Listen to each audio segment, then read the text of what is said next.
হ্যাঁ football fans, কি অবস্থা? আজকে থেকে শুরু করতে যাচ্ছি সম্পূর্ণ একটি নতুন video series, kick off pulse. আর এই ভিডিও সিরিজটিতে থাকতেছে প্রতিদিনে ঘটে যাওয়া ফুটবল বিশ্বের সকল ইন্টারেস্টিং আপডেটস, তাও আবার 1 মিনিটে। তো পুরো সিরিজ জুড়ে আমি মইন আছি আপনাদের সাথে। তাহলে চলুন 1 মিনিটের মধ্যে জেনে নেই আজকের সকল আপডেটস। ওয়েস্ট হাম 3, নিউক্যাসল 1। নুনোর কোচিং এর দুর্দান্ত শুরু।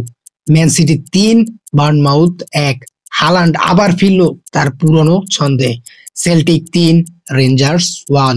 সেল্টিক উঠে গেল স্কটিশ লিগ কাপের ফাইনালে। অন্যদিকে জিতেছে বার্সেলোনা, ছন্দে ফিরেছে লামিন ইয়ামাল। রিয়াল বেটিসের দুর্দান্ত দিনে স্কোর করেছে অ্যান্থনি।